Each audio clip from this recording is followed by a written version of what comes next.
Welcome back to my channel. I'm back again a week later with another video. I'm trying to be consistent in 2021, okay? I'm trying to get my life together. So yes, I am back with another video and just continuing with my break from fertility talk. We're just gonna talk about some other stuff. Like I said before, there's other things to me. There's other things that I have going on in my life besides my fertility journey. Like, and so much more than that. So I just want to, in an effort to continue with the She Experience theme, brand, trend, I'm going to share with you some other things, some other experiences of me. So in the last video, I kind of mentioned. I didn't get that. Could you try again? So in my last video, I kind of mentioned something about my self-esteem story and how that was like the basis of She Experienced and why I started sharing various journeys of my life. So, and I've never shared it here on this channel, but I have shared it in other aspects, whether events or in a video. I did a whole photo shoot, just and blogged about it, my story. So I decided it was time to share it here on my channel. So I was born with a large birthmark. So I don't know if you've seen it in any previous videos, but my birthmark it's on my left arm, the forefront or the forepart of my left arm, and extends all the way up my left shoulder, and it covers like 1/4 of my back. So like this corner, the top left corner of my back, and then it's on the back of my right ankle and the back of my right thigh. So I was born with it. From what my mom was telling me, when I was born, she said they were just very small marks and they weren't as, I guess, dark as they are now. But she said they just kind of grew as I grew and just kind of darkened over time. So as a child, like, it was never a thing. At least I don't remember it being a thing. It didn't become a thing for me until about the 5th grade.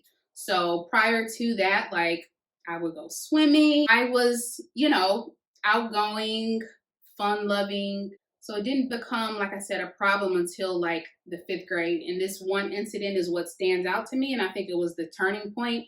So I was at school, and the school that I went to, we wore uniforms.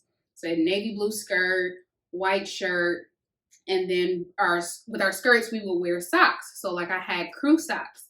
So I remember, and my crew socks were kind of like not all the way up, but they were like kind of midway, and you could kind of see the birthmark on my ankle. And I remember this boy was like, what's that? And he didn't say anything negative. He just said, what's that? And I remember like just something clicked, and I was like, this is not okay. So I remember running to the bathroom and pulling my socks like all the way up. And I was like, no, I'm gonna cover this up. Like, this is not okay. The fact that he's asking, what is that? Like, that must be bad. So like I said, I pulled those socks up, and I remember going back out, and he was just like, what was that? Just curious. And I was like, nothing. And I never spoke up. And I think from that point on, that's when I just started covering up. Like, I became, long sleeves all the time. Like, even, and I stopped swimming. I stopped really like participating in gym class. Like, or if I would participate in gym class, I would wear sweatshirts, sweats. Like, that became my thing. Like, if you went to school with me, you will probably remember, like, hey, she was always in sweatshirts and sweaters and things of that nature. Like, I just, from that point on, just started covering up. I decided that I was ugly, that my birthmark was not okay. And before anybody else could tell me that or tease me about it, I said those things to myself. Like, I told myself that this is not okay. You are ugly. People are not going to accept you. Like, you might as well just cover up.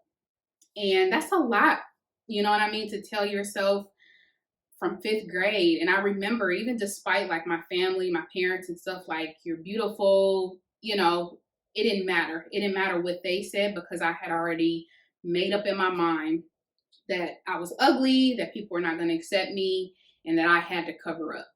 So that pretty much, that whole covering up was pretty much from fifth grade, like through my whole school career, like long sleeves, pants, or socks pulled all the way up. Like that was my thing. And I just remember there were times where I would pray to God, like, God, please take this away. Like, I'm so ugly. And I hate to cry because, or the reason I cry is because I just can't believe that I thought that about myself. I just remember just praying to God, like, please just take this away. Um, and I remember like not necessarily being suicidal, but just not wanting to be here. Like, if that makes sense. Like, I wasn't gonna harm myself or anything, but I just remember not wanting to be here because that's how much I hated myself. And oof, kind of reliving that is like, man. So I remember, like I said, so going through high school, it was always long sleeves, long pants, like even during the summer, like when I was with my family, I was more comfortable, but if there was anybody outside of my family, I'd have on a jacket or, long sleeves or a sweatshirt or something, even in the summer. That was like my go-to. So yeah, so my senior year is when I discovered body makeup. So like I told you, I went to the same school my whole school career, my whole schooling. I went to the same school. So kindergarten through 12th grade, went to the same academy. So our senior year, as a senior, you're able to pick out, as a class, you're able to pick out your own, your own uniform separate from what the rest of the school wears. So I remember being anxious about that because, everybody pretty much wore short sleeve. I was the only one that would wear long sleeve, at least for the whole school year. So I knew that with us changing our uniforms and going to polos, I was going to have to wear short sleeves. Like, there was no way around that. And at that point, that's when I discovered body makeup. So at this time, there were different things that, were coming out, different like spray on foundation and, foundation and stuff that was for, skin, like covering up tattoos or small birthmarks. So I was like, bet, I'm gonna use that. This is it. This is what's gonna solve this problem, is I'm just gonna wear body makeup the rest of my life.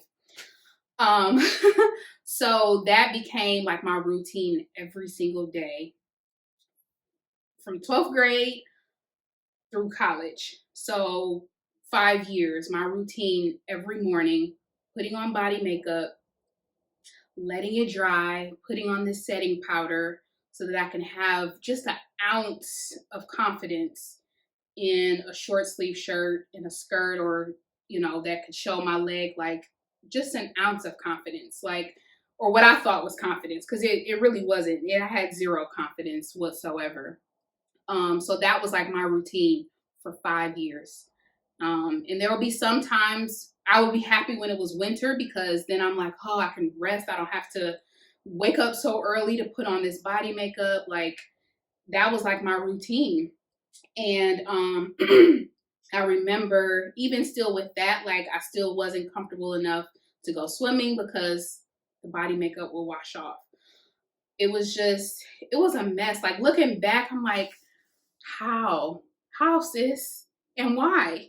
But it just goes to show like your insecurities, the way you feel about yourself, the way you see yourself will have you doing stuff like that you don't even realize that you're doing. Like, at that time, I just didn't realize how much I was handicapping myself, like holding myself back. Like, I didn't realize how much my self-esteem poured into so many other aspects of my life. And there was things that I did not do, or was afraid to do, just because of how I felt about myself and how I felt other people would see me.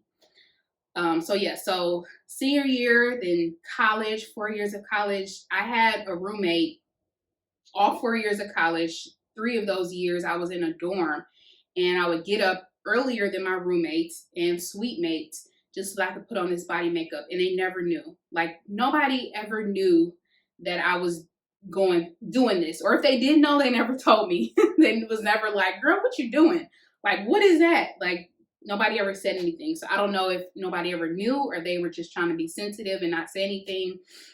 But yeah, so nobody knew about this as far as I know. So 4 years of college, waking up, putting on this body makeup routine. And then at the end of the day, I would shower it off. Sometimes, depending on what type of day it was, if I was getting home late, I would just sleep with it on. Like, I had this is awful.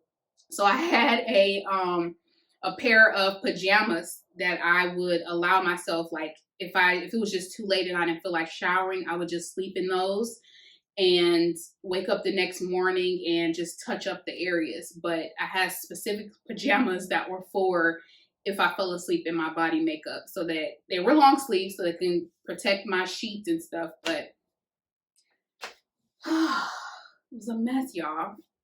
I was a whole mess.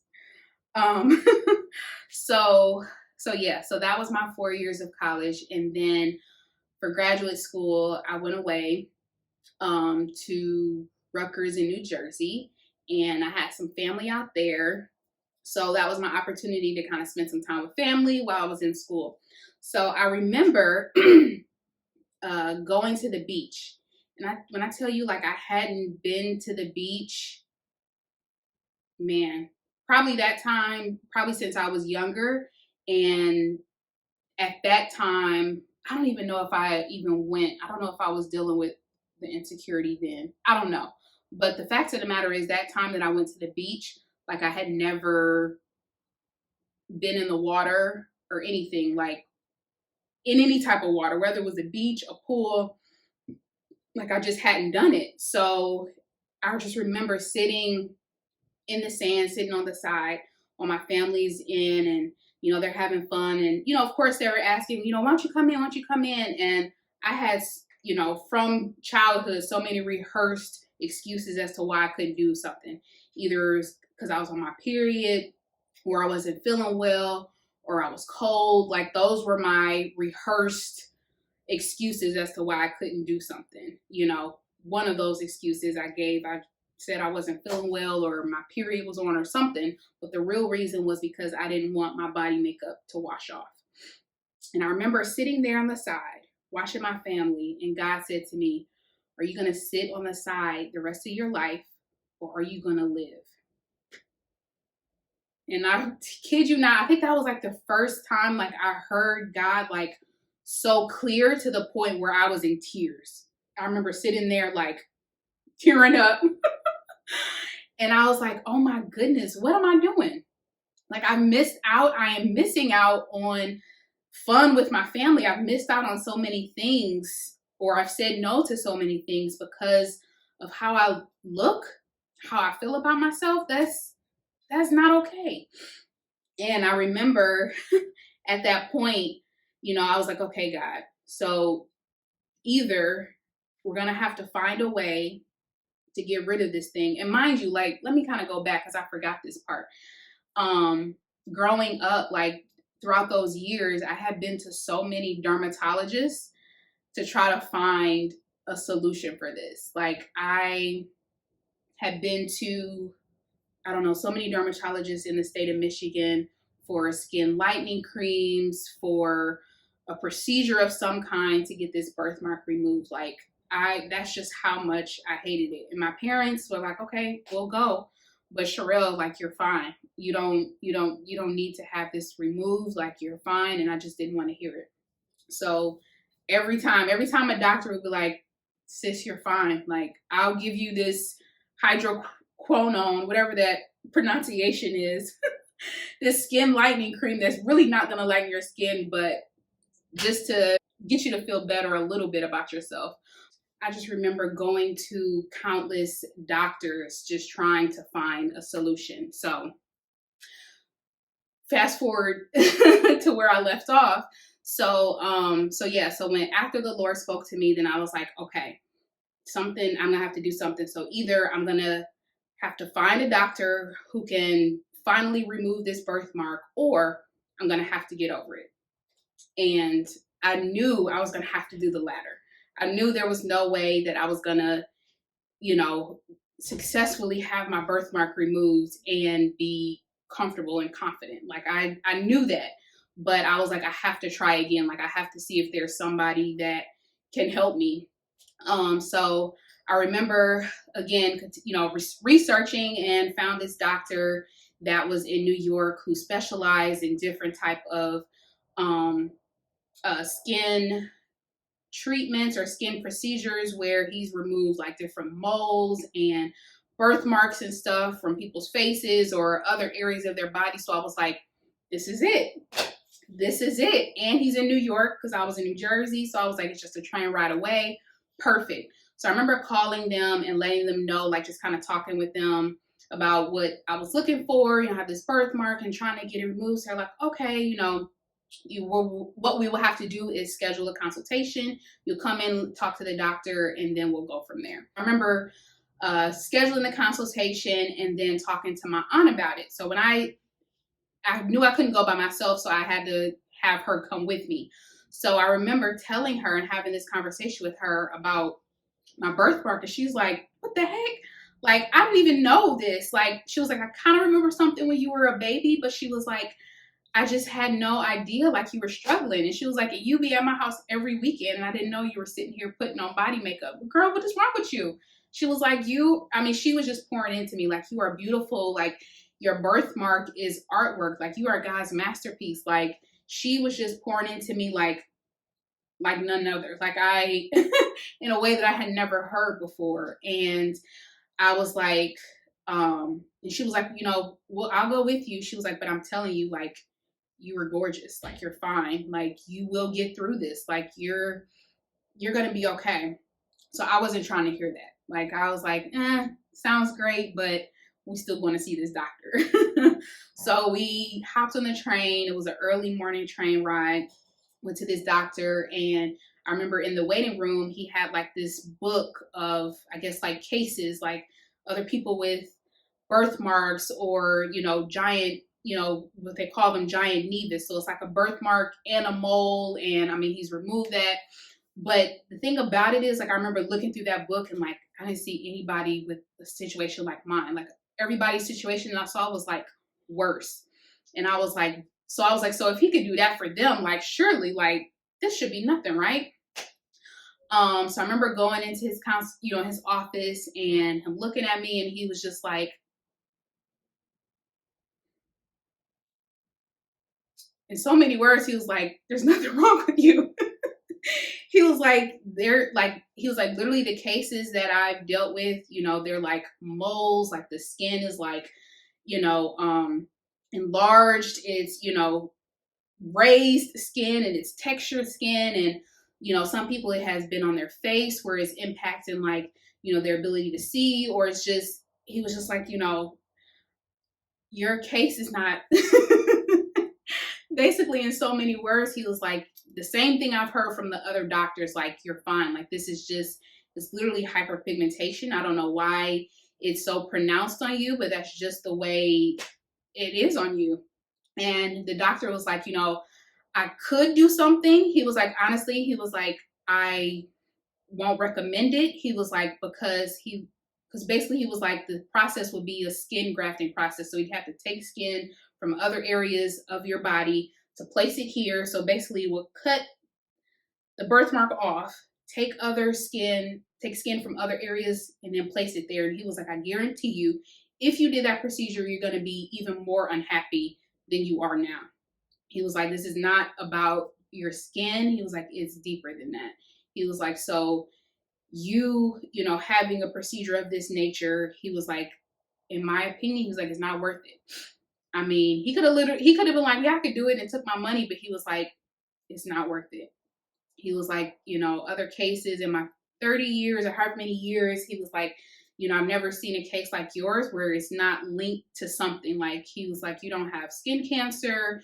This is not, impacting, your face of in any way, you know what I mean, where it's not impacting your ability to see or speak, or some people, he was saying certain things were like covering their skull or their head in certain ways. He was like, your case, your situation, he was like, you're fine, like you don't have skin cancer. It's not impacting you, health wise. So I just remember like being pissed because I was like, this is like the 11th doctor that's told me that I'm fine and I'm not. But I just remember that train ride like, okay, God, okay. Like this was your way of showing me like, Sherelle, like it's not about how you look. Like it's not about that. Like we need to work on the inside, because no matter what procedure you have, you're still going to have that insecurity. You're still going to have these feelings. So I made that the decision on that train ride back home that I was done. Like I'm done looking for doctors. I'm done with the skin lightening creams. I'm done with the body makeup. I made the decision to be done. I remember another thing God said to me, and I feel like this situation was when I started hearing God's voice like very clear. You know what I mean? Like I don't know, just in a way that I hadn't before. And he said to me, because I went to school for social work, and he was like, I've called you to help people. And how are you going to help people if you can't even help yourself? And I was like, excuse me? Excuse me? What you mean? So at that point, that's when I decided, like, okay, I'm going to get over this. This is not going to consume me. This is not going to consume me any longer. Like, I'm not going to be held back. I'm not going to be bound by self-esteem issues. I'm no longer going to be bound by insecurities. I'm no longer going to be bound by the lies of the enemy, the things that he's implanted in my head, and I took hold of them and believed them and claimed those things over my life. I was like, I'm not doing that anymore. That's it. So I remember getting home that evening, all the body makeup, like I kid you not, I even had an airbrush system. I had an airbrush. Like I was planning to start airbrushing body makeup on myself. I think I tried it one time and I was like, I don't think I'm ready for this. But yeah, like I had so many different body makeup types because like different companies made them. So and then I mixed my own formula so that it matched my skin. Like I could have been a body makeup artist. So I remember taking all that stuff, putting it in a box, and going out to the dumpster and throwing it away. And it literally, it was twofold. Like it gave me anxiety, but I also felt like a weight was lifted. Like in that moment, like I just felt free. I felt anxious and a little scared, but I felt free. And I remember getting into the bathtub and like just scrubbing. And I didn't have on any body makeup at that time, but I just remember scrubbing. And it was just symbolic of, just the old me just kind of shedding the insecurities and shedding that, and the new me, being born in a way or in a sense. So at that point I was like, okay, I'm doing this. We're doing it. So I remember, writing, emails to my family or my friends, like telling them like, this is what I've been going through, all those years where I was wearing long sleeves, or, I just remember taking pictures and sending them to my friends. Like, I was like, okay, I'm not about to be bound by this. Like, I am getting over this. So I just started sharing. I started telling my story. I started, reaching out to my closest friends who didn't know. And I just remember telling them. And I guess that's where it started for me, like the whole sharing and deciding to overcome something uh, out loud, I guess, or in public or before everyone else's eyes. You know what I mean? Like, I feel like God was using me to show other people like what transformation looks like. And from that point on, like I just was no longer ashamed. I remember setting goals. Like I use my social work skills on myself. So like, what would I tell somebody or a client, who's trying to go get over self-esteem. Like we set goals, we set objectives. So I started setting goals. Like I would put them different places in my apartment. I remember I started seeing other women who had various skin conditions, whether it was a birthmark or burn survivor or whatever. And my mom would send me stories like, look, So I would cut those out, or they would be in magazines, and I post them everywhere. I start posting affirmations, and then I had goals like, for my graduation, I was going to wear a dress that had my back out because I had never worn a dress with my back out. Or I was going to buy a bathing suit. And I bought my first bathing suit at that time, the first time in like years. So I had goals and stuff. And every time I did something, I crossed it off. Like I just bought a white dress because I never wore white, during those times or the years where I was wearing body makeup, because the body makeup would come off on the white clothes. So so I just made that decision. I just went full force. I just went all in. And at that point, like after that, like I started sharing my story. I remember sharing it at church, and I was just a mess sharing it. Like now I can get through it and I can look back and, have moments where I get emotional, but I just remember when I was just, coming out of it and sharing my story, and it was just so tough, but I just remember people being encouraged by it.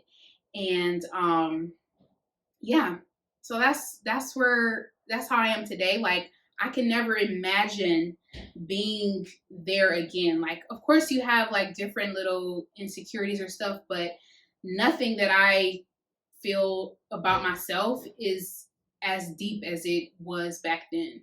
Like I found my identity in Christ. I know who I am in Christ. I know who he has created me to be, and I'm walking in that. And anytime that the enemy tries to sneak in a lie or sneak in something that is opposite of God's word, I challenge that thought or that challenge that lie, with something that God has already spoken over me. And it was a long road, but and I just want to say, like, if you're dealing with some type of insecurity or a self-esteem issue, like, it's possible to come through that. Like, if me, birthmark and all, like, if I can overcome it, and now, like, I don't even, think twice about it, And I just feel like if I can overcome that and be in a place where I can share my story and testify about how God brought me out, like, I feel like you can too. God has just really brought me through, and I just get so thankful, and I get emotional because that was just such a dark place, and for me to have been so young dealing with that, like I grew a space in my heart for young girls. And I remember with one of my friends, we actually went back to our school and started this girls group, and we were just encouraging girls through self-esteem and kind of sharing my story with them. And it's just, man, I'm just thankful for where I am. And my story, my self-esteem story, is really the basis of why I'm doing what I'm doing today. Like I don't think if I didn't have the courage back then to overcome what I was going through and to talk about it while I was going through it or overcoming it, I just don't think I would have the courage to do that or to do what I'm doing now through my infertility journey and just through everything that I'm doing now. I just feel like that was the basis of it.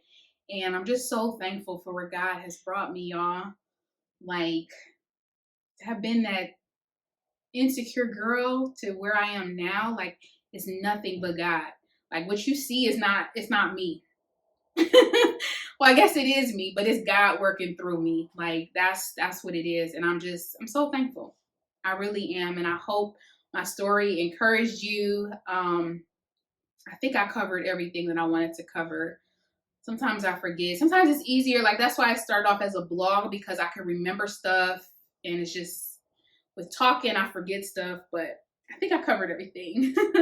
So yeah, so I hope this encouraged you. And in the next video, I plan to share more about she experienced and what's going on, and just getting, a little bit more behind the scenes with the business aspect. So stay tuned for that. I'm gonna try to continue my consistency. So yeah, so anyway, I am going to end it here. But if you've made it this far, then I thank you for tuning in. Thank you for listening. Don't forget to like, comment, share, and subscribe. And I will see you in the next video. Bye.